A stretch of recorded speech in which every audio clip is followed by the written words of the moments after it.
What is up, everybody? Welcome to Comic Book Club. I'm Alex. I'm Justin. And we are coming to you live from a couple of places on the internet. We are live on Facebook, YouTube, Twitch, Twitter. Maybe you're listening later on Spotify, Stitcher, or wherever you get podcasts. That is all good all together now in the hood. Now, Pete, our third, is away at a business conference this week. Business conference, which a lot of quotes around that. Very unclear what that means. And let's remember the last time he went to a big conference, he had a bag with full of knives and weed. Yes. So that could mean anything. Which sounds like a joke, except it isn't. Except it's real, because he and Alex went to a Philly Comic-Con. Yeah, it was Philly Comic-Con, and he got stopped. No, first he was like, I'm really nervous about going in through security. I was like, why are you nervous? He was like, because my bag is full of knives and weed. And I was like, what? You're joking, right? And it turns out, no, he wasn't, in fact, not joking. So yeah. Who brings a gun to a knife fight? It's who brings knives to a comic fight. Yes, exactly. Well, you're going to win, probably. That's the big thing. Yeah.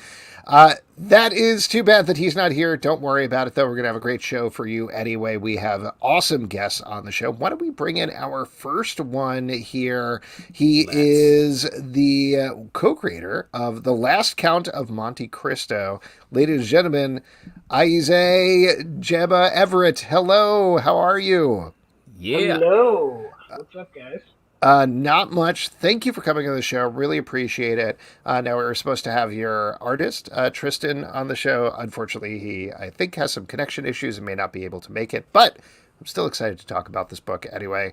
The way it is described in the blurb, at least, and you tell me more, but an Afrofuturist take on the Count of Monte Cristo from the pages that I've seen and the stuff that I've read. It's awesome and a wild take on this classic story.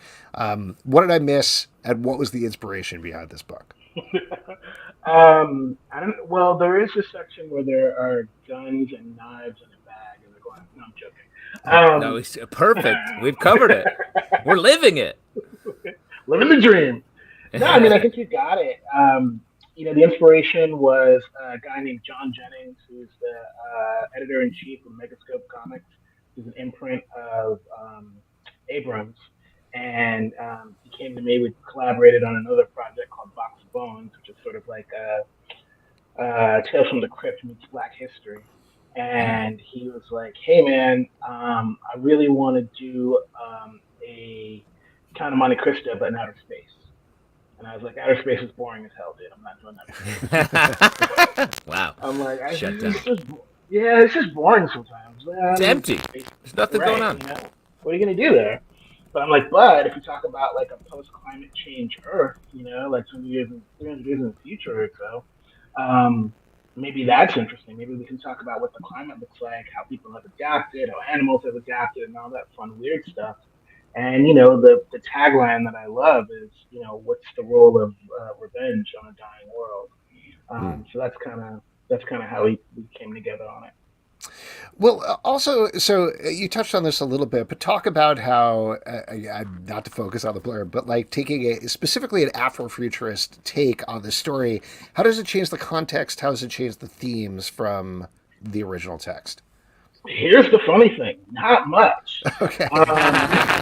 When you're doing, I was doing research on the Count, and there's this great book called The Black Count that came out that was all about Alexander Dumas, the author's father. And it turns out this guy was black from the Caribbean, or half black from the Caribbean, black enough, as I said. And he was like a rival of Napoleon's. He like fought in all of his wars. He was like this celebrated general. And so, in thinking about it, I was like, well, all I really want to do is take the original author's father, who was obviously the inspiration for the Count of Monte Cristo, the Three Musketeers, the Man in the Iron Mask, all these things, and I just kind of want to highlight the blackness, so to speak, and do it the way that Dumas did it, which is not really talk about it so much as show it. So this all takes place off of the east coast of Africa, and it's not like we're sitting there being like, yeah, this is knocking out on Blackaby Street on Black Day and black clothing. It's not that, right? It's just like, in my script, what I said was all characters need to be African, Indian, or Asian origin in design. Yeah. And that was kind of it. Well, given I know he isn't here, but since you brought up the design, let's talk about that. What does Tristan Roach bring to the project? What was your collaboration like? Oh my God, have you seen the book? I mean, what did he bring to the Yeah, project? Right? He just brought like, look at the colors alone, the design. yeah, It's popping. and that's all him, man. Like that's all Tristan. Like that little lapel thing that looks like two snakes around him. I mean, that's all him. The design of the Monte Cristo, which in this version is a ship, with like solar sails, and it's like the future, which is behind him. Like he designed that. He brought this amazing sort of I call it like anime by way of the Caribbean sort of design. Like Mm. very bright, vibrant colors, lots of flowing and moving design, but very much manga influenced and sort of that sort of Asian angle. But like when it comes to human bodies, pulling a lot more from traditional Caribbean culture and tradition. Yeah, I mean the collaboration was freaking seamless. I tried to do my best to write they call it like Alan Moore scripts. You write like 35 pages of script for one page of actual comic, and he just took it and ran with it. He was like, "Yep, how does this sound? How does this look? How does this sound? How does this?" And like, every 5 days and get this like dump of pages that were absolutely amazing. He's like, "I'm still working on it." I'm like, "Stop working, dude. We've done it. This is perfect." Yeah. The original book, Count of Monte Cristo, is of like a very long revenge. It's Yeah. like a light. You're like, what do I want to spend my life on? A really great burn. So how does that play into, like you say, a world that is sort of coming to an end? How do you know when to pull the trigger on your revenge if you're like, we only got a couple of weeks left? Well, I mean, when plotting it out, I was fortunate that I didn't have to say, okay, this is when the world ends. But it is kind of he's one of the few people. Oh, I mean, you can make that argument today that like the world is ending, Fair. right? The world is ending until it ends, right? And so it's this interesting dynamic of how are people getting by in their day to day, and this character has this knowledge of like, oh yeah, we don't have too many more day to days. And so what's important at that moment, right? Like, and I think initially, if you've been imprisoned unjustly by people who you thought were your friends, years ago, it's kind of like, no, I want to see you cry. I want to see your children cry. I want to see your children's dogs cry, right? After you get one or two of those, you're kind of like, I mean, I don't know. Maybe Yeah, I once should you get just the go dogs. fishing. Like once the dogs are gone, what are you doing? You gotta have a little limit for yourself. So I think Duman, this one, he kind of realizes like, hey, maybe it's time. Sorry, Dante. He kind of realizes it's time for the revenge to end. And at the same time he does that, one of those kids is like, oh yeah, you're the one who screwed over my family, so now you gotta die. So then we have that final tension. That's awesome. I was curious to hear you talk about working with Abrams in particular because I feel like, and maybe this is from our perspective on the show, but I feel like they don't get as much love necessarily from like the mainstream comic press, but they're sneakily one of the best publishers in the comic game. So, what brings you to them? I assume it was partially that, and what's it like working with them? It was definitely Megascope. It was definitely John Jennings, like I said before. He started this imprint specifically about, telling stories about people of color for people of color. And so I was like, dope. And, I'm like, I think I qualify.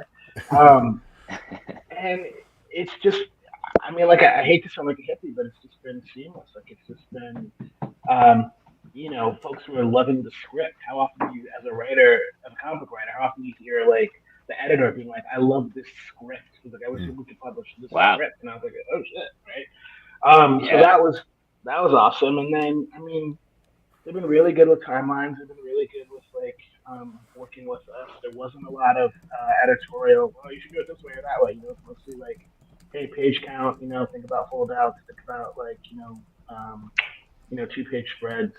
Um, so just like walking us through the practicals, but they were very hands off and very, very supportive. I don't, have friends that have written for Marvel, DC, Dark Horse, Boom, all of them, and that is not the experience they have given to me. So I'm like, okay, we'll see what happens when I write for somebody else. Well, this book is great. It is Yeah. available everywhere now from Abram Books, Everywhere right? books are sold. Yep, All right. including your local bookstore. Excellent. And anything else nice. you want to plug before we let you go? Any other projects coming up for you? There's also Box of Bones. Volume 1 is out now. Volume 2 will be out in October. Out by, God, I can't remember the press. Rosarium, sorry. Out by Rosarium Press. Like I said, Tales from the Crypt meets Black history. What happens when black blood is spilled on a box and demons are unleashed every time? How does that happen? How does that go throughout history? So yeah, it's a really fun book. And then I got other stuff coming, but mostly novels. Well, awesome. Thank you so much for coming on the show. Congrats on the book. It is very cool, and I'm looking forward to everything else from you. Awesome. Yeah, it looks great, man. All right. I appreciate it, Justin. Great to have you. Laid up. All right, there we go. Once again, the book is called The Last Count of Monte Cristo. You can get it from Abrams Books everywhere that fine books are sold. Definitely check it out. A little later in the show, we're going to have Edgardo Miranda-Rodriguez is here, but we are going to bring in our second guest now. He's the writer of Voices from Krypton, the unofficial, unauthorized history of Superman. Ladies and gentlemen, Ed Gross. Hello. Hello, gentlemen. Hey, that's a nice book. Yeah, look at that. Nice cover. It's wait, hold it Live. hold it sideways for anybody watching because it's a thick book too. There's It a lot. is a thick book. It covers my face. My brother, being a wise ass, decided to put it. He's got the '69 Mustang, and he decided to put it behind the rear tire. And he says, "This will work better than the thing I've got there. The blocker." Well, congrats! Congrats on the sale. That's a whole nother market for. You're books. not kidding. Yeah. So this book, this is an oral history of Superman, and you have a lot of amazing voices in there. You have a forward from Brandon Routh and a afterward from Mark Waid, or did I switch those around? No, that's correct. That's correct. Yep. Also, you talked to Tom Welling, a bunch of other people for the book. I think I can tell you're a Superman fan based on the life-size. Yeah, there's literally a life-size Superman behind you with a captain hat. There's an Action Comics on a spinner rack. Comic rack. Yeah, you have a TV, which I assume is Superman themed as well. What was it like putting? What spurred on this book, and what was the process like putting together something that has decades and decades of history? So do I, actually. Decades and decades of history. It's really, I think, a combination of my 40 plus years as an entertainment journalist and my I'm over 60, but my almost 60 years as a Superman fan. Mm-hmm. And the two of them really dovetailed perfectly for this book. I mean, I've written other books, many other books, but this one is the one that's sort of the dream project for me. And in a sense, I've been writing it for 40 years because as soon as I got the opportunity to become an entertainment journalist, I started doing Superman-related interviews amongst all the other ones I did. Mm-hmm. So I've accumulated contacts with people, interviews with people, many people who aren't with us anymore, and was able to get all the new interviews, those interviews, pull it all together.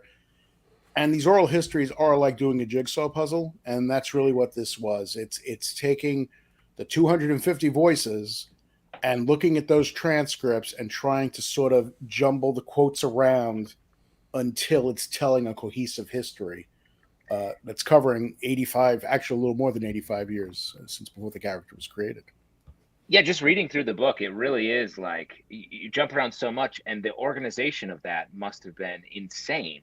Did you start with like chapters and you were like, oh, let me put this anecdote here. Oh, I want to hear from Jeff Loeb at this point. Like, how did that all come? It's not really about I want to hear from Jeff at this point. What it really is, doing the interviews, and you start with one interview and you start taking the transcript and breaking it into subjects. So it's like, oh, he mentions this here, he mentions this here, he mentions this here. So you're building the categories, so to speak. I knew that it had to cover the whole history. So I knew that meant every phase of the comic, basically, and every version of Superman, whatever media he took it in. And you got to realize it's 1940 in the radio show. He's been in production in something every decade since, which is just insane. Yeah.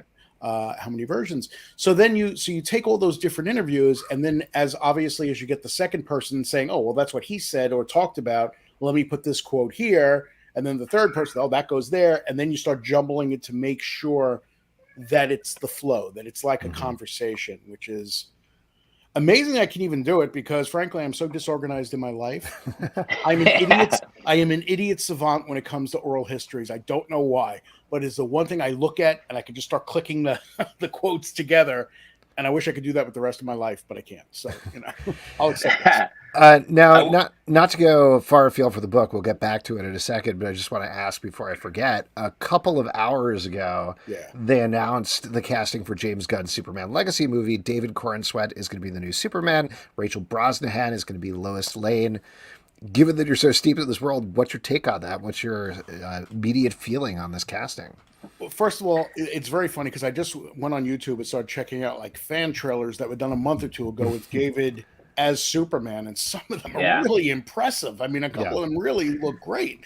And watching him and listening to his dialogue from other projects he's done, it sounds Supermanish. You know what I mean? It sounds like I like the way he comes across. It doesn't hurt that the trailers had him in the Superman costume and stuff, so that's kind of cool. But there's a sincerity about him, it seems. I don't really know his work, but he just projects this is a guy who cares. And that's what you need for Superman, I think. And as far as Rachel is concerned, she was great as Mrs. Maisel. I mean, I heard the concern about her and David is that she might be a little older than he is, so it may be an odd pairing. That's what they were saying. But as soon as I heard her and him, it seems like really great casting. I mean, usually they go for the unknowns, but she was, she's known, but she's fantastic. So, I'm psyched. I think it's fun. Just the fact that it's moving forward in this way is exciting. And this is feels the thing, like great creative swing. Yeah, and it does. And that's the thing. It's like my son wrote me and said, "So what do you think of the casting and all this?" My answer to him was this, and I've said this before, but it's true. I go where the S goes. If if Henry's done, and I thought Henry was a very good Superman. I wasn't always happy with the material he got, but I thought Henry Cavill was a very good Superman. And you suddenly say, well, now this is the new guy. I'm like, okay, bye, Henry. Got to move on to the next guy. It's like James Bond to me. It's like whoever they announce after Daniel Craig, I'm not going to take a wait and see attitude. I'm going to go see the James Bond movie. So now, why do you think it's been so hard to really get Superman right? I feel like, the Batman movies in the last couple decades, say, or 30 years, the Batman movies seem to keep progressing. They're different, but they seem to work. Superman, it always feels like we're missing a piece. What do you think that is? I think the piece the most read Superman person that we've talked to. Well, thank you. Look, I liked Brandon Routh, for instance, as Superman in Superman Returns. I do think they tried to model that movie too much after the Donner films and all that, but his portrayal was, I thought, wonderful, and that was a step in the right direction, I thought. But besides the repetition of the old stuff. The problem I find is, and they seem to be correcting this now in the comics and everything, is there was this period where everybody just was fascinated on Superman's red eyes flaring, like he's about to burn you, right? Or he's angry and he's angsty. I mean, that was the bad thing about Henry's portrayal, I thought, was every time he saved somebody, he looked like he was constipated. He hated using his powers. That was the impression I got, right? And I think going for that dark Superman all the time is a mistake because that's not what the character is. Like Batman v Superman. I mean, Henry, not unfortunately, but he is the one outside of Tyler on TV. But in the movies, Henry's sort of the representation for the last 10 years. So you put him in Batman v Superman, and when he's as sort of angst-ridden and dark as Batman is, that's a problem. The character needs, as corny and cliched as it is, the character needs to represent hope. It's like the moment of Brandon Routh in Crisis on Infinite Earths when they asked, why do you have a black background to the S? And he says, because the black is the darkness and the red of the S is hope rising from it. And this is a guy who lost everything in that world, right? But that's what's important to hold on to. And Tyler nails that, I think, and the writers nail that on Superman and Lois. They really nail that character and that hopefulness of the character. No matter how dire things are, he's not ready to go dark and break somebody's neck or whatever it may be. Yeah, that what any example. It's I love the highlighting that Superman loves. There's a joy in him using his powers and saving people, and I haven't heard it positioned that way, and that's really true. Even if there's a struggle and it even gets dark at points, just that essential joy of being Superman, I think, has been missing for so long. And I agree with that. And I like Mark Waid and Jeff Loeb said two great quotes Yes. to me, which aren't new quotes, I'm sure. But Mark's thing was, here's a man who has the power to do anything he wants to do, and he chooses to do what's right. Jeff Loeb's comment was, if Superman has any angst at all, it's that he can't save more people. Mm-hmm. That's sort of, and I thought those two views of him were very interesting, and I have a feeling, look, a lot of people are ready to jump on James Gunn and cut him up for, carve him up for his previous projects or whatever. And he's wrong for Superman, he's wrong for DC and all that stuff. I will take a wait and see attitude, but I also believe that they recognize this character has got to be nailed properly in this movie, because otherwise there's not going to be a Superman movie again for a very long time. Well, and they're pinning the whole future on this movie. Right. And that's the funny thing. Like, people always say, oh, he's such a hard character to relate to. He's a hard character to write or whatever it is. But every time they relaunch, they start with Superman. Yeah, it's like, true. Think about it. Man of Steel launched it. In animation, Superman Man of Tomorrow launched it, and that was the beginning story, right? In the comics, they're sort of like have gone back in some ways to early stuff. That is just so funny to me, that a character that supposedly is so hard is the one they turn to say, we're starting over, and we're starting with Superman. It's also funny where it's like, you relate to Batman more? Rich guy, no parents, murderer all the time, just lives in a cave. Oh, you okay? Yeah. We are in dark times. I will say that. Fights a clown. Fights a clown. The two quick things that I want to say about that, just there's a discussion about Superman going into the public domain here. This is not exactly that, but part of the reason to do the Man of Steel rewatch podcast, part of the reason they did Man of Steel, which I'm sure you know, Ed, but I don't know if our podcast listeners do, is they were essentially contractually obligated to, like if they didn't do it by, I think it was 2013, is that right? Something like that? I have to be honest with you. I have not heard that. I mean, the point, and that doesn't mean that's not true. I just didn't hear it. Yeah. But the point is, as I said earlier, I don't think it's contractual that they have kept Superman in production for all these years. As far as 2013, I know that was a period where there's a lot of lawsuits and stuff going back and forth between the estate of Jerry Siegel and all. And we do get now, instead of just, I always like the smoothness of created by Jerry Siegel and Joe Shuster. Now we have to get Jerry Siegel and Joe Shuster by special arrangement with the Jerry Siegel estate. I mean, it's like, well, I'm not sure what that is, right? It's a lot cooler when it was just created by Jerry Siegel and Joe Shuster. But. Yeah. The other thing that I'll throw out there, which I thought was an interesting detail, and again, we can get back to the book, but just while we're talking about this James Gunn thing, and on the same note, there was a thing, not in the article announcing the casting, but the one when they were talking about, here's sort of the final rundown of the casting that they mentioned, that apparently in James Gunn's Superman movie, Superman is not the first superhero in the world. The Authority is actually there first and being active. And at first I was like, well, that's weird, because that's not how it happens literally any other time. But the more that I thought about it, my guess here is that you essentially have a dark superhero team that's extreme in the world. Superman is the answer. The answer. Exactly. The counterpoint. It's exactly. It's actually a very great idea. idea. It's actually a great idea. So I can't wait for that. Go ahead. I was going to say, and something that hasn't been attempted before, to have Superman be a counterpoint to something. To your point, Ed, like it's always like, let's start with Superman, where it's like it has to be first, and everyone's like, what is this? Right. And we're all past that as moviegoers and comic fans for sure. Right. So it's like, yes, let's have him be the response to a darker world, like we're talking about we live in sort of now. And let's put the John Williams theme to Superman as the James Bond theme is to James Bond, please. Even if you switch it around, get that theme in there, because it gets people revved up for this character, I think. Yeah. I got a little bit of a gimme here about the book, because I know the answer is yes, but Derek Mainhart asked you cover the never filmed Nick Cage version in the book. Yes. Great. I had a lot of help on that section with Holly Payne, who did produced The Death of Superman Lives, What Happened, that wonderful documentary on that. And I did my own interviews with Kevin Smith. I had done an interview with Nicolas Cage some time ago. And Holly gave me permission to use anything I wanted from the documentary. Oh, wow. So between That's my awesome. stuff and her stuff, I think the chapter was really able to tell the story of the movie that never happened, and even got Jonathan Lemkin, one of the early writers, on the project. And I mean, my goal in writing this book, and includes the Superman Lives thing, is to make sure not only was everything represented, but that in a sense there were a series of books in this one book.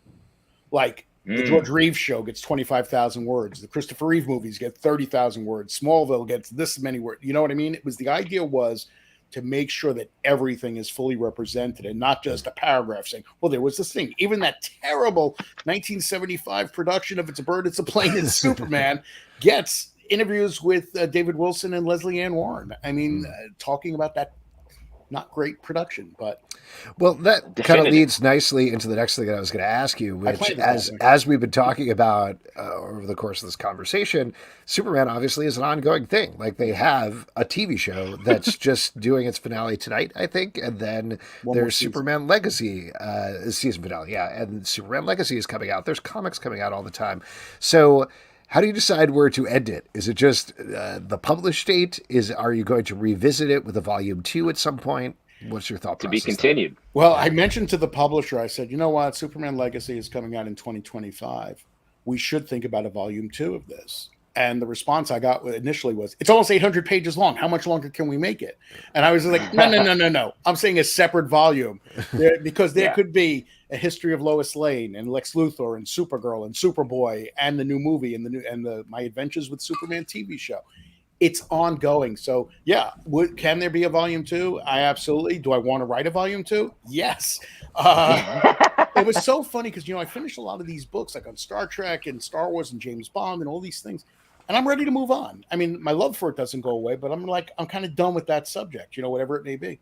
When I finished, I mentioned to some friends that I finished Voices from Krypton.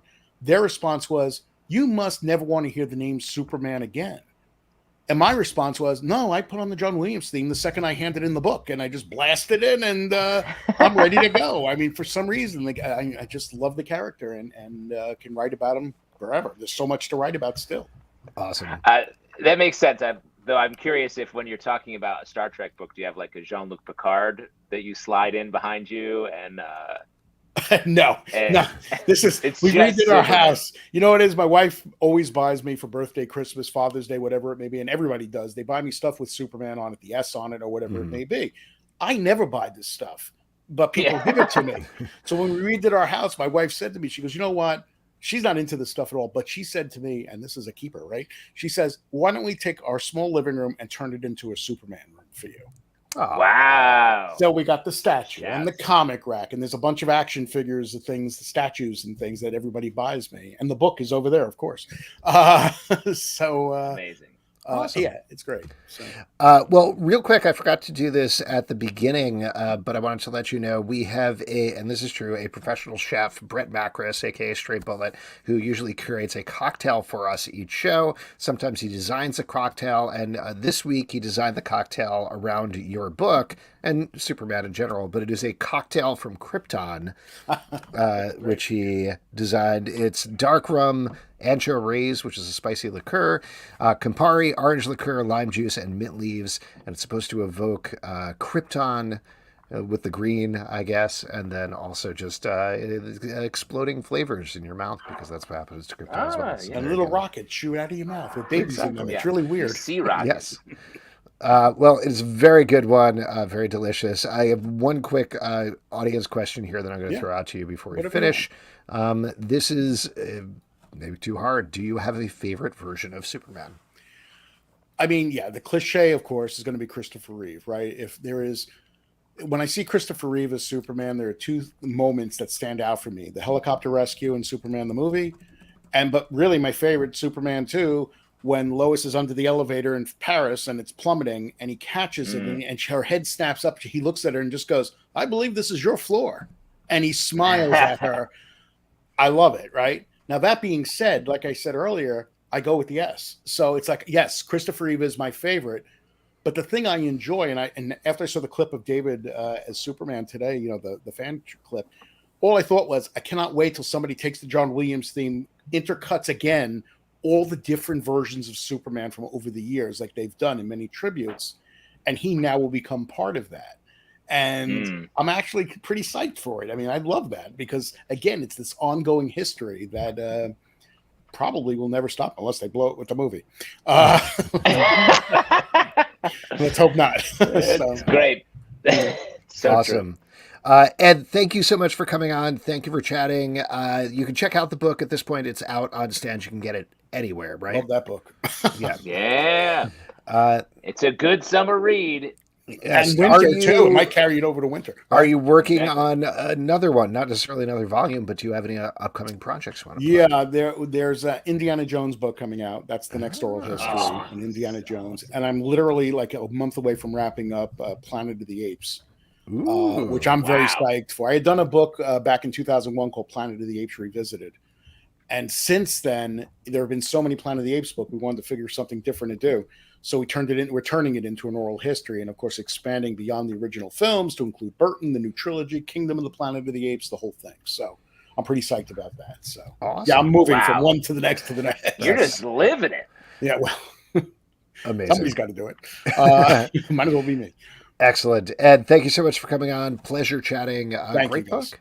Yeah, Congratulations. thank you. Appreciate it. Great book. For having me. Thanks, Ed. You bet. All right, there we go. Once again, that was Ed Gross. It's Voices from Krypton, the unofficial, unauthorized history of Superman. And as we said, you can get it from bookstores everywhere right now, so definitely check it out. Why don't we bring in our third guest here? He has a zoo project that is killing it right now. Ladies and gentlemen, Edgardo Miranda-Rodriguez, hello. What's going on? What's going on? Hey. Welcome. Wow. Thank you for hanging out. Thank you for chatting. I love the background. You got your comic right behind you. I'm going to mangle the name. I'm sorry, but La Borinqueña, is that? That's good, man. That's okay. Good. I mean, if we are like, nerds that can learn Klingon or and throw Elvish, you know what I mean? I think we can learn some Spanish. I think so. Yeah, 100%. Thanks for having me on. And yeah, that cocktail. Come on, y'all. Come on. Red Sun, Kryptonite. Red Sun. No, I know. I missed it. I'm sorry. Look at your logo. The Kirby crackling red sun in the background. Yeah. Mm-hmm. Come on, you guys just lost a lot of like points. I'm not familiar with the Superman character that much, so there you go. Yeah. This book is great. It is coming back, I guess is the best way to put it, or this is a new volume, new printing, new edition of the comic, new collection. How would you describe it? Because again, I'm mangling things here a little bit. If we're, I guess, into the thousands of pages, which it isn't, it would possibly be an omnibus, but this is going to be our first collected edition, so it's volume 1. And what it's doing is putting together the first 4 full-length graphic novels that I've published, which are issued 1 through 3, including the 4th book, which is a team-up graphic novel with Rosario Dawson. And these books have been published under my studio, Somos Alte, over the last 7 years. And we've had the opportunity of having these books taught at Princeton, MIT, Penn State, my alma mater of Colgate University, across the United States and in Puerto Rico. And it's an opportunity for schools, libraries, or even just collectors to have all of the graphic novels in one hardcover edition. Oftentimes, when our books are distributed to public schools across the U.S., for example, we get a lot of support from the Penn Faulkner Foundation in Washington, D.C. These graphic novels get into the hands of children, and they're paperbacks, so they don't have that much durability. That's why children's books are made in hardcover. So the idea for this is it's the library edition, right? It's perfectly on a library shelf, and for school, local library, university, museum. There's a museum that has the first issue of La Borinqueña in its permanent collection, which is the Smithsonian National Museum of American History, and a museum that's going to be opening in the near future, Lucas Museum. They actually purchased a collection of our hardcovers for their library, and they also have original art that they purchased from our collection, which is also going to be part of their permanent collection as well.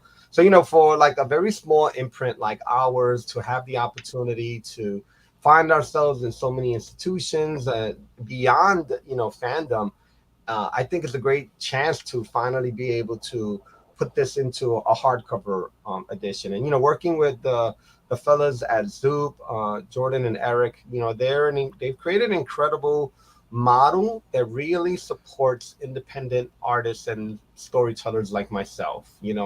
Oftentimes we are a one-man band. We do full order fulfillment, marketing, publicity, events, packaging, print production. And with Zoop, they're actually doing a lot of that for us. So one of the main reasons why we didn't decide to do this 100% independently was the logistics. Where the heck are we going to put a whole bunch of hardcover books? It's real. And these are also oversized. They're going to be like 9x12, which is like way larger than a typical comic book. So it's exciting. It really is exciting to have this. And, we are very fortunate that cover artist Ariel Jesus Colon, who just made his debut with DC Comics last fall, he donated the art for this. That's awesome. This collection. So it's going to be never before seen art. And we also have a collection of like over 50 pinup illustrations where all of these different artists have interpreted La Borinqueña, from Bill Sienkiewicz to Carlos Pacheco. So there are so many artists in the industry that I look up to that have been working with us through this project. So it's exciting to finally have it. I'm in my office where I'm literally surrounded by bookshelves. Yeah, you're in the book right now. Yeah, so it's like it's great to actually have like bookshelf space for my hardcover, and I'm gonna I can see it going right next to the New Frontier slipcase edition that I have that Darwin Cook was the illustrator and writer for. So it's an exciting project. Big, yeah. And one of the things that we're really excited about is that this is going to continue to support our philanthropic work, which really started when we did this first team up book with DC Comics, and talking about Superman. He was actually featured in this book. It was written by Greg Pak. It was illustrated by Ken Watson. Awesome. And this was an interesting conversation because while we were working on this book, DC had I was going to say pantless, but it feels like he was pantless when he didn't have the red trunks, right? And they were, behind the scenes, there was buzz that, Superman was going to go back to his red trunks. So I was like, put him back in his red trunks for this book, and I was kind of going back and forth about that. And I was like, look, I'm going to put out this book right around the time when you guys officially announced that he's back in his red trunks. So they gave me permission to put him in his red trunks. Wow. For this book. And so it's an interesting space. And also I enjoyed listening to your show because I could see so many similar points, particularly with your previous guest, Ed Rose, because Superman was a big influence in me creating La Borinqueña, from the costume to the character. Can you take it back and tell us about La Borinqueña, her origin, how the story works, because I think so story was really inspired by social economic issues affecting Puerto Rico, which is a U.S. colony that has been now for the last century, and there are 3 million Puerto Ricanos living in the archipelago with U.S. citizenship, and 6 million, including myself, across the United States. But so even my great-grandparents who were born there were born U.S. citizens and have served in the military since before World War I, right? The character herself is a college student who visits Puerto Rico because she wants to study abroad and also be there to take care of her grandparents, who are retired. But as typical senior citizens and grandparents, they're very, very busy running a restaurant now. So she goes to Puerto Rico to kind of take a semester abroad. But while she's there, she's faced with the realities of an island that's in a calamity because of this failing economy, because of the reality of climate change. And I pull all of these real world themes into the book, but also connect it to the mythology of Puerto Rico. And obviously, in the same space of talking about Superman, we know that Superman is the archetype that's inspired by Moses, by the Old Testament, and how so many other superheroes draw their inspiration from mythology. That's what I did also with La Borinqueña. Puerto Rico has its own indigenous people, the Taínos, who had their own mythologies. They believe that a mother goddess that was connected to the elements. So therefore, she imbues this character that I created with superhuman, supernatural abilities to control the elements. By controlling the winds, she can fly. Her superhuman strength comes from one of the other deities, Yukahu, who is the god of the seas and the mountains. And so she has superhuman strength, which allows her to save the day, which allows her to finally start to recognize that these powers are going to help deal with what is a real issue affecting people even today. I mean, oftentimes these are tropes that find themselves in comics, evil corporations taking over, evil experimentation, creating, mutants. And that's a real thing that's connected to Puerto Rico's history. A lot of people may not know that, like, a lot of cancer research was experimented on Puerto Rican men. A lot of Puerto Rican women were sterilized so that birth control pills could be created. So I take these tropes and apply them, and supernatural villains and superhuman villains come out of the stories. We may have been familiar with urban legends like the Chupacabra. That actually is originally from Puerto Rico. So a lot of those kind of like ideas of folk tales or urban legends work with this story. So it's classic superhero storytelling with a superhero who has these superhuman powers. And this graphic novel is putting together, there's some hardcover editions, putting together 7 years of storytelling. So it's 4 graphic novels. It's a full, complete story arc. The origin story, the introduction of her team of superheroes that she actually leads, and her first major confrontation with a supervillain and the kind of like the big enemy of the larger story. And kind of like it also continues and kind of comes together with the final story, which actually brings Rosario Dawson as herself. It's kind of like some Scooby-Doo mystery, right? With a celebrity. It's in the book as herself. And there's even a couple of Ahsoka Tano jokes in the comic book, because being her friend, that's hilarious. Tano, like years before it was even announced, so I knew the book was going to come out later. So I was like, I could drop in some. Wow, that's. Yeah. Well, I wanted to ask you actually about the celebrity thing, because obviously you have Rosario Dawson here. It sounds like you guys are friends. You've also worked with DMC. You've worked with John Leguizamo. As comic book fans, I think sometimes when we see a book that has a celebrity attached, we're like, all right, prove it to us. So what's the trick there then? What's the trick when you bring in a celebrity? Is it that you already know that they have an affinity towards the comic book material? Is it coaching them in some way? What's your technique? Bit of both, you know.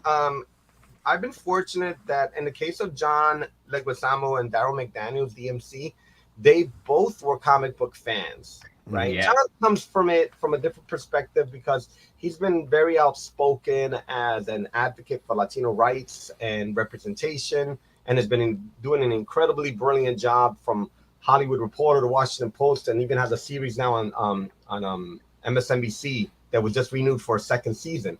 But genuinely, he and Daryl, they're both nerds. They're both comic book geeks. Yeah. They saw the viability of comic book storytelling. I think that's the real way to look at it, right? They didn't look at it as, let's make a comic book so that we can fast track this into a TV or film. It was more like, let me make a comic book because that's way cheaper to do than a movie or an animated series. And also there's no budget that's going to limit the special effects. You know, the same pay rate that you give your artist, whether there's a major city explosion or someone sitting on their sofa eating a sandwich, it's the same production budget, you know. And then Daryl, more than like John, was a huge comic book fan. For Daryl, we've interviewed him, and he is like a crazy comic book head. Yeah, I mean, like the thing is, like if you do a deep dive into his Run DMC songs, it was there all the time. It was there all the time. There's a famous Rolling Stone article that was published when they were at the height of their stardom, cover story. And when you read through that article, the journalist is literally like commenting how like Daryl is in his own world on the side of the backstage reading comics. And this was Daryl at 18, 19 years old when he's about to go on stage in front of hundreds of thousands of people. And what is he doing? He's reading comic books. And that was his reality. And for these guys, like John came in with really solid ideas. For Daryl, it was a lot more fun because I was able to create a universe for him. I was able to create a universe, and I did kind of like this kind of multiversal version of him. Like, what if he never became an MC? And what if in this universe he actually became a superhero? So it took place in the 80s, and we were the first comic book to actually bring in real graffiti artists to actually draw in the actual comic book pages. And the New York Times had reported about that because no one before then. Since then, some there have been now some collaborations, but we were the first ones to do that. And that was just 10 years ago. You know, I mean, given that hip hop has been around now for 50 years, it took 40 years before hip hop got into an actual legitimate comic book. Yeah. We got a question here from the comments. I think I know the answer to this one, but Derek Maynard says, where does La Borinqueña stand on U.S. statehood? That's a very good question. I personally don't have an answer that many people may expect, because since I live here in the United States, I don't live in Puerto Rico and I don't pay taxes in Puerto Rico. And I think personally, the mere fact that I make an answer to that is very kind of like colonial in a way. So my idea is that I think that I like what Congresswomen Nydia Velázquez and Alexandria Ocasio-Cortez are doing. They're trying to pass legislation so that Puerto Ricans can actually tell us. Can choose. Yeah. Yes. I think they totally have the well, they don't have the authority, but they should have the authority, the right to tell us what they want. And I think what I do with my platform is I try to create an audience, a conversation to engage people. I do a lot of work in Puerto Rico. I support a lot of nonprofits with our grants programs. We've raised and awarded close to $200,000 in micro grants. And a lot of the work that we do is invested in giving a voice. And more than anything, giving a voice so that, good example, it was a CNN did a travel story and they interviewed me. In this article, I actually name dropped and referred them to organizations that we're connected to, because I wanted to give them an opportunity to have a voice so that they could talk about their Puerto Rican experience. I live in Brooklyn. You know, my experience and my storytelling, it's still, even though it's inspired by reality, it's still steeped in fantasy. You know, I try to tell people, like, you got to remember that the main character in the story wears a cape and flies. You may be inspired by reality, but it's still a superhero comic book. And I think sometimes people get a little and over invested, which is beautiful, because oftentimes comic books take us to completely fictional places like Wakanda or Metropolis, you know? Yeah. Well, and what I love about this book is it's rooted in like real great superhero storytelling. The volume one, like the first story, like it's like Invincible. The art is so good. Superman elements. There's elements of like in the origin, like remind me of Darkhawk, some of those old 90s stuff like mixed in there. Like it's a great soup, but also there's just so much Puerto Rican culture here. It's like baked into it in a way that I think is just a great, not a lot of comics can fuse those real life details with just great comic book storytelling. Thank you. And I grew up as a fan. You know, I recently had the opportunity to have a great conversation with Chris Claremont, who's one of my heroes as a storyteller. And I still have my long boxes from the 70s and 80s when I was in elementary and middle school. And that's like my PhD. That is right. And, you know, I think we all do, but I specifically can speak for myself that I love the era I grew up in with comic books, because comics didn't pander. Comics were for everybody. And I didn't realize that. I thought when I was like 10 or 13 reading X-Men that they were for me. And then I would learn years later that there were people in their 30s and 40s and the 80s that were reading X-Men, you know, because we didn't have to have a rack just for the kiddies. You know what I mean? It's like that same X-Men that I read, somebody 20 or 30 years older than me was reading. So that's a lot of what I do with my books. And, you know, we have children in elementary schools reading La Borinqueña, and we have graduate students reading La Borinqueña. And that just blows me away that that model that I grew up in, I've been able to kind of emulate with my stories. Yeah. Since the soup has been so successful, we haven't said the numbers here, but as of right now, you were looking for 15,000. You are up to almost 22,500 with 10 days left, which is awesome. Are you, beyond this volume, which sounds great and people should definitely pick up, are you looking to make more of it? Are you looking to expand the series? What is the plan? Yeah, so what's next is one of the things that we started doing in the fourth book, which teams up La Borinqueña with Rosario Dawson, we introduced a whole team of superheroes, right? And we just did a spin-off of one of those characters. This character is called Oro, El Coquirorado, which is the golden tree frog, right? This actually was created by my 7-year-old son. This character design. That's awesome. And then I took his character design and fully developed. It's gonna become an action figure line that's produced by a studio that'll be released in time for the holidays. Yeah. So the idea is we're gonna launch individual issues for the actual team members. So they don't get a graphic novel, but they get a standalone issue. And then the next book we're coming out is actually not inspired. It's going to be a spinoff of her best friend, Luz, who's an Asian Latina character that was introduced in the first book. By the third book, she becomes a superhero. So she's going to have her own spinoff that's going to be coming out in a couple of months.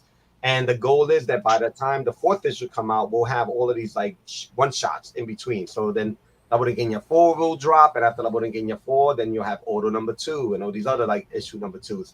And that's going to be what will in the future comprise of the second volume. So it's not only going to be the La Borinqueña stories, but it's going to be all of the spin-offs, because everything is still kind of like connected into one larger story arc. And we're also in pre-production for our 4th graphic novel that we're hoping to have for fall of 2024. And you know, I'm a one-man band, just me and my wife. Yeah. Son. I was gonna say this is a lifestyle. This is just a book. Well, and your 7-year-old son. He's in creative development. I just want to say, don't forget. Creative team. Yeah, he is. He is. We actually just reminded me he's supposed to give me a drawing that was supposed to include in this hardcover edition.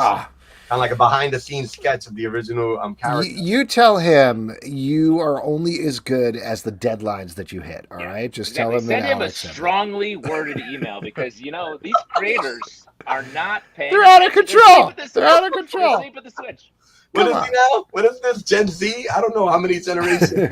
You know? Yeah, I'm not sure. Edgardo, this is great. Thank you so much for coming on. This book is awesome. Congratulations on all the success, and I'm excited to read all of the spin-offs coming out. Thank you so much, guys, and thank you for doing this show and keeping the culture alive and keeping it nerdy and keeping it geeky. I love it. Oh, we do. Always. And same. It's a great opportunity. And next time, guys, for real, it's a Red Sun cocktail that you made. No, I'm sorry. No, it's gone now. It's gone. It's all over. It's all over. There you go. Next time we'll do a pina colada. That'll be way easier. Exactly. Let's go. Yeah, we don't have to name it. Yeah, exactly. Where's the La Borinqueña cocktail? We got to get. Yeah, next time we'll do it next time. Absolutely. There we go. Thank you, fellas. Thank you for having me on your show, man. All right, have a good night. All right, there we go. Once again, it's La Borinqueña. You can check it out on Zoop now to pledge and get that great collected volume. It's very cool. We are going to move on with our next section, which is my favorite section because you make it up. It is your audience questions. And for audience questions, all you got to do is drop a question in the comments on Facebook, YouTube, or Twitch. They can be about absolutely anything is fine. It's a great time for a real Pete question that we can answer without him being here. You know what I mean? Ooh, really throw him under the bus? No, a question that we can actually tell the truth about without him yelling at us. Yeah, absolutely. So yeah, if you got questions about X-Men or Spider-Man marriages or anything like that, now's the show to do it. Yeah. What are you still drinking? You finished up? No, I finished my Red Sun. Moving on to a Little Wolf beer. Nice. Very nice pale ale Excellent. from this is a good brewery, Zero Gravity. Oh, nice. Well, cool. I guess that's it for our audience questions then. We've covered pretty much everything. I did want to follow up. No, I did want to follow up. I know we talked about it briefly, but I guess this actually follows up on it. What I was going to talk about. Frederico Rosa says, which hero will Nicholas Hoult finally get the part? So the question here, Nicholas Hoult tried out for Batman. He didn't get it. Nicholas Hoult was supposed to go in for Lex Luthor, was the report, and then he was like, no, I want to try out for Superman, and he didn't get it. So poor guy. All he's got is all of these other projects he's doing and his incredible talent. But what superhero do you want Nicholas Hoult as, since he didn't get Batman or Superman? I mean, I don't know. Haven't we cast everybody? Isn't that already sort of covered? Well, the other thing is he could still be Batman. You know, like they haven't cast the Batman of the DCU yet.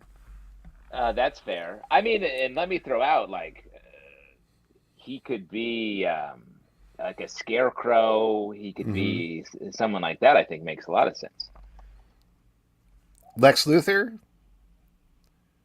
No, I don't know about Lex Luthor. Yeah. I think we need the young Lex Luthor thing. We gotta get. He's got to be older. I think. Even if Superman's younger, Lex Luthor should be older. I think. Well, He's so conservative. He's hardened. He's anti-immigrant in the space, in the planetary way. I think he needs to be an older, like hardened person. I will say, one of my favorite comments I saw on Twitter was somebody saying that Nicholas Hoult, thinking he could be a better Superman than whoever eventually gets Superman, is Lex Luthor 100%. No, that's a great call.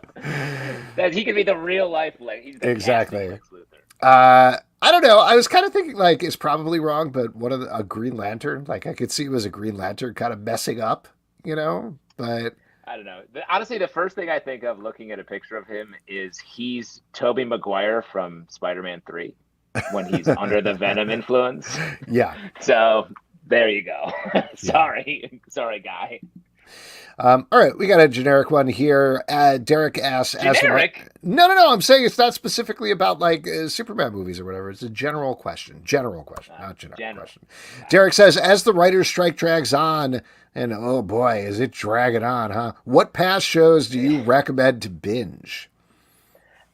Great question. For this week I rewatched The Rocketeer. I tried to show make my kids watch it, and they were like, we want to change this. I was like, no, we're watching this to the end. They were like, this is violent. I'm like, yeah, there's a lot of guns. But that's a great rewatch. I'm rewatching / watching Letterkenny on Hulu. But current shows, if you haven't watched The Bear yet, you got to watch The Bear. Yeah, that's the thing about the past shows to recommend to binge. The writer's strike hasn't really affected much yet. We're going to see the effects probably, I don't know, maybe not even the fall. The fall a little bit with the broadcast season. But you'll feel it in that there won't be your returning shows. But as far as new shows on streamers, I don't think you'll feel it until next year. Yeah. This is from Stray Bullet. Don't tell Pete I asked this, but I think MJ Peter Parker is boring. What do you guys think? I mean, let me throw out there. I know I'm alone in sort of liking this recent Zeb Wells story where they're separated and she's with someone else and all that. But part of the reason I like it is that it's creating some space and tension between them when their relationship in the deep past was sort of like just very static and not super exciting. And then after all of the marriage breakup, it was sort of nothing in a weird, empty way. So like, I like that there's some heat and something going on with them right now. Yeah. This is from Kevin. What other comics characters would you like to see get oral histories? Justin, do you have an answer for that one? My first thought is Captain America. I feel like sort of the Marvel Superman equivalent as a character that has a real long history, that has less media, but I think more you could connect it to larger politics and war and whatnot. And my second answer, though, before you say yours real quick, is The Punisher is a sort of a darker answer. Ooh, that would be cool. This is literally nothing against our guest, but I am generally more interested in micro oral histories that focus on a very narrow, very specific thing and flesh it out with a big story about that thing. You mean that's called a conversation, I think. No, I mean something like, rather than being like, we're talking about encompassing the entire history of this thing, we're going to dive into a moment. I'll give you a very specific example. So One Tree Hill is a show that I've never watched in my life. I never watched it because I was like, what is this about? This is two brothers who play basketball. I don't know what's going on here. I don't care about this. And that's what I always thought the show was, even though people are like, no, it's a seminal teen show. You're going to love it. And I'm like, I do not have time to watch 7 seasons of the show about basketball boys. But somebody put up a clip being like, this is my favorite clip of all time from One Tree Hill. And I almost hesitate to spoil it, but just to kind of lay out what happens if you don't know what happens, it's in the 6th or 7th season.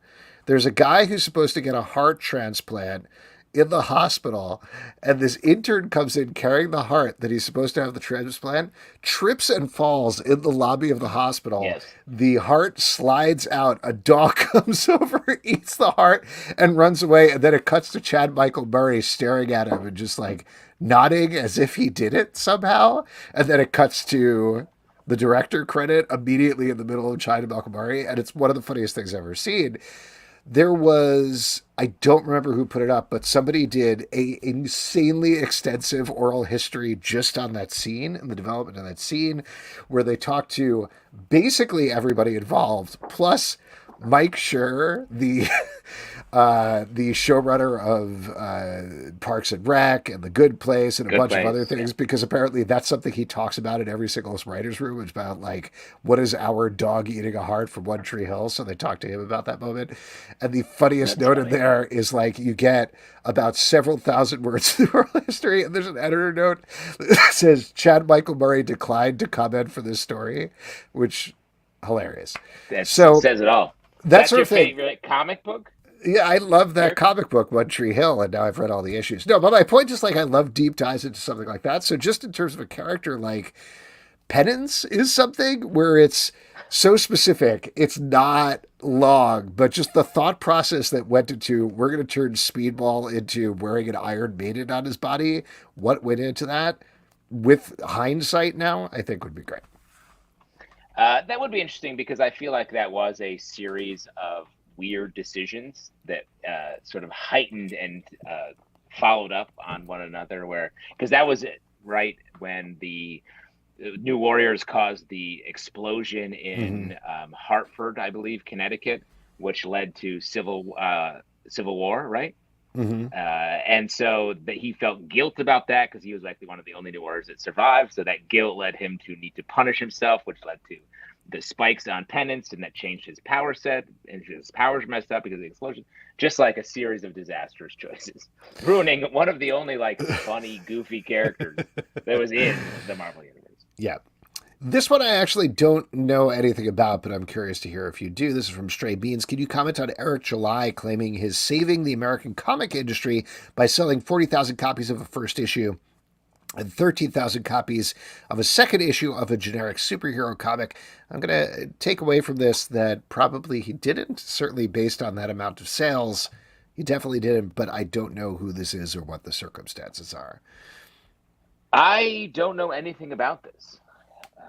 I don't know what it is or what this is, but Eric July definitely tweeting about Comic-Con being in trouble since all of the TV has been sort of backing out, is all I can see. And Eric July is the brother of Eric August, is that correct? Yeah. Good. I don't know anything about this. I'm sorry, Straight Beans.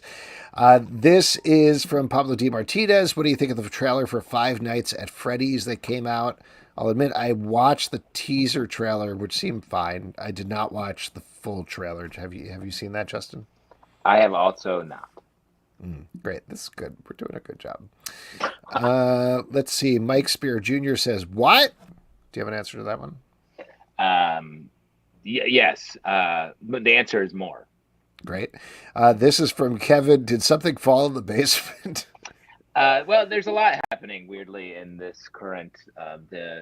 My downstairs neighbors are throwing snaps, the little things that pop out front here while they're moving chairs around upstairs. So, like, it's an annoying thing. I'll tell you that. What if MJ got together with Michelangelo? Would Pete approve? That might be a big. First off, the April O'Neil erasure is worrisome for Pete. Though yes. April O'Neil and MJ sort of, I don't know, they would probably get along. Both have red hair. Similar energy. Yeah. I think he would probably still be upset, would be my guess, because MJ belongs with Peter in his opinion, and that's it. This is from Edward Doherty. If you could choose one comic or series to have just the dialogue rewritten without changing anything else, what would it be? Ooh. Sort of a writer burn. Choose one comic or series to have just the dialogue rewritten. And just the dialogue is an interesting call. I mean, the first thing that comes to mind recently is the issue of the Captain America crossover that's been happening, where Steve Rogers and Sam Wilson have a fight that is dumb. Yeah. And if we could just change a lot of the things, the reasons why and what was said, I think would be better. Back in the day at Marvel, they had a month of Nuff Said issues that were all silent. They should redo the dialogue on those. Add some. You want to be add a bunch of words. Do like a micro oral history. Yes. On top of those issues. Let's see if there's anything else. This is a controversial one. Mike Cancel says, "Why does each new MCU show get progressively worse?" What do you think about that? Do you agree with that, Justin? Tough. I don't know if they're getting progressively worse. I think they're just they've plateaued in a very intense way to me. And I think it's because they're using sort of a broken model to make these shows, and there's not enough time or creative juice, or I guess time to allow more creative storytelling to happen. And the weird thing also is that for production reasons and COVID reasons, WandaVision went first, and that just happened to be the one with the biggest creative swings and weirdest choices out of the gate. So it was a sort of chance that happened. We probably would have been watching Falcon and Winter Soldier first and been disappointed early. There you go. In a non-COVID world. Yeah. Let's see. Just to wrap up here, this is from Kevin. If you could answer any question as Pete, what would it be? And answer as Pete. I know what the answer would be. I mean, any question could fit in. It would be just like, fuck you. Yeah. Or it's worth it for Pete. The art alone. My friend Pete yelling. I mean, no one in my life, even like my most mortal enemy, has ever said harsher words to me than my good friend Pete LePage. There you go. I think we've answered it. Excuse me. All right. I guess that's it for your audience questions. Now, since Pete isn't here, we are going to skip trivia. Yeah, and we couldn't. I started looking through the obituaries, and it was just too dark to come up with somebody who died to really highlight it. Yeah, anything. That's how he does it. Any deaths in particular you want to call out from the past couple of Justin? That's what I'm saying. Pete's our mortician in a lot of ways. I do want to say before we wrap up the show here, we do have a sponsor for this week's episode. Here on Comic Book Club, we love comics and we love kids. So, of course, we love the podcast, Comics with My Kids. Here's the story. Yeah. A comic book loving dad wanted to share his love and passion for reading comics with his two kids. So Matt decided to introduce the kiddos to comics and podcasting. Now each week, Matt with Logan or Melody will read a family-friendly comic, collected edition, or graphic novel to share with fellow listeners and help spread the joy of reading comics. There are also creator interviews that spotlight their work, and they're starting up a summer reading campaign where they will post a reading list for future episodes so listeners both young and old can email in or give an audio clip with their opinions on the books. You can check out Comics with My Kids on comiccornerbox.blogspot.com for episodes and written reviews for the whole family, on Facebook at Comics with My Kids, on Twitter at Comics with My Kids, and of course, you can hear the podcast on Spotify, Apple, Google, Amazon, and anywhere you listen to podcasts. Beautiful. That sounds like an absolute blast. Yes. Speaking of absolute blast, there is a blast of new comics coming out this week. So, Justin, what are you looking forward to? Great question, Alex. And you know what? The first thing that I've been saying many times, I think every issue this comic has come out is, first, Blue Book number 5, closing up the series, which has been really fun. Very, very much looking forward to that. But the real one I want to highlight is The Seasons Have Teeth number 3. Yeah. Man, written by Dan Waters. From Boom, this book is crushing it. It's about a world that's not post-apocalyptic, I guess, where the seasons have become sort of giant monsters. Not necessarily kaiju, but sort of like more mystical versions of that. And this photographer is trying to take pictures of them all, chasing them down over the course of these first 3 issues, and having this self meditation about the choices in his life, and it is so good. One of my favorite reads. I'm very curious about the oddly pedestrian life of Christopher Chaos, #1 from Dark Horse Comics. This comes from an idea from James Tynion IV, and it's written by Tate Bromble, who's been collaborating with a lot of hype on this book, so curious to check that out. And I'll also give a shout out to the Riddler Year 1 from Paul Dano and Steven Subic. Interesting. I just am really into this book. It's a spin-off of the Batman, but it is punching above his weight. Is that the expression? Whatever it is. You could say that in a boxing sense. Sure. I will say I have enjoyed this series. This issue specifically, I was like, maybe. Yes, I was looking forward to this, is what I say, and we'll talk more about all of these books on the Stack podcast. Yes. Real quick, Derek Mainhart in the comments, The Neighbors 4, also another, like, that book is scary. Yes, in very upsetting and scary. We're going to be talking about that as well on our Stack podcast that comes out Wednesday, 9 a.m. in the Comic Book Club feed and its dedicated Stack feed. And folks, that is it for this week's show. A couple of people we want to thank. We want to thank Ayize Jama-Everett for coming on to talk about The Last Count of Monte Cristo, Ed Gross for talking about Voices from Krypton, and Edgardo Miranda-Rodriguez for talking about La Borinqueña Volume 1 on Zoop. Great. Next week, we don't have a show. It's July 4th. We're not going to do 4th of July. 4th of July. Fireworks. Yeah. Make a mess. I assume we will probably still do a Stack podcast, but there will be no live podcast. However, we will be back on July 11th with Shane Berryhill to talk about Comic Books Kill, and Megan Bowman and Rachel Breiter to talk about Dear Rosie. We have a bunch of other podcasts that are running in the meantime. Sons of a Gun, our DC podcast, is coming out weekly. Marvel Vision, our Marvel podcast, also coming out weekly. Recap and Secret Invasion right now. Riverdale After Dark, our Riverdale podcast, also coming out weekly after episodes of that show air. Patreon.com/Comic Book Club. Support this show and all the shows we do. Don't forget to subscribe on Apple, Android, Spotify, Stitcher, or the app of your choice, at Comic Book Live on Twitter, Comic Book Club Live on TikTok and Instagram, comicbookclublive.com for this podcast and many more. Until next time, good night. Good night, everybody.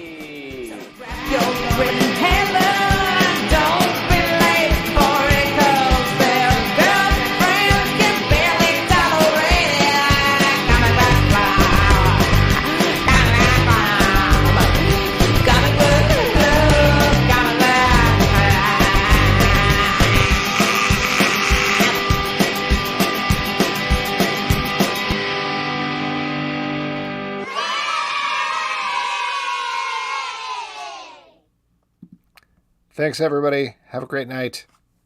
Alex, I'm still typing jokes here, so just keep it open for now. Oh, yeah, no problem. And end broadcast.